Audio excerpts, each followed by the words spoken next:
अस्सलाम वालेकुम, आपको एक बार फिर से खुशामदीद करती हूँ मोरविश कुजीन में। आज मैं देसी स्टाइल की फ्राइड चिकन यानी ब्रोस्ट की एक रेसिपी शेयर कर रही हूँ। चटपटे से मसाले इसके अंदर डालेंगे, ब्रेड क्रम्स में इसको रोल करेंगे और इसको आप डीप फ्राई कर सकते हैं, ओवन फ्राई कर सकते हैं या एयर फ्राई भी कर सकते हैं। चलिए जल्दी से देखते हैं कि इस मज़ेदार सी रेसिपी के लिए हमें क्या क्या चीज़ें दरकार है।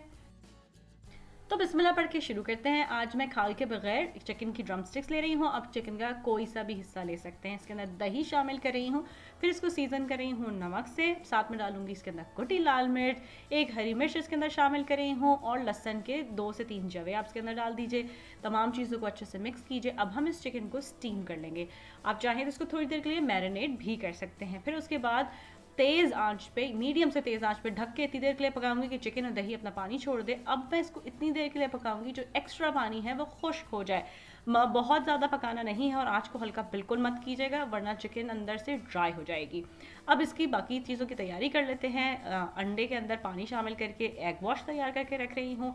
यहाँ मैंने ब्रेड क्रम्स तैयार किए हैं। फ्रेश डबल रोटी को फूड प्रोसेसर में डाल के इसके क्रम्स बना लिए हैं। आज ओवन फ्राई कर रही हूँ तो उसका भी तरीका दिखा देती हूँ।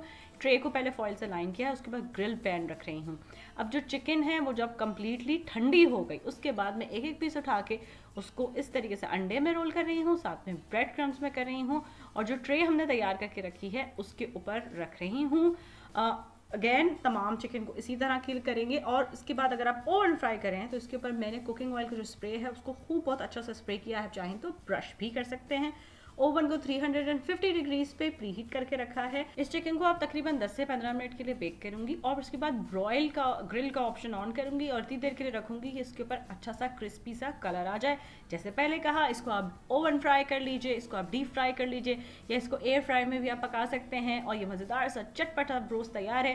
केचप के साथ, फ्रेंच फ्राइज के साथ, कोल्स्लॉ के साथ या सैलड के साथ सर्व कीजिए और चाहे तो ऊपर से चाट मसाला छिड़क लीजिए। और अगर इस रेसिपी को अपने पास ट्राई करें तो मुझे ज़रूर बताइए कि ये आपके पास कैसी बनी। कुछ और सीखना चाहते हैं तो वो भी ज़रूर बताइए। मेरी रेसिपीज़ को पसंद करने का और उनको सराहने का बहुत शुक्रिया। अल्लाह हाफिज़। अगर आपको ये रेसिपी अच्छी लगी तो इन लिंक्स पे ज़रूर क्लिक कीजिए ऐसी और बहुत सी मज़ेदार रेसिपीज़ के लिए।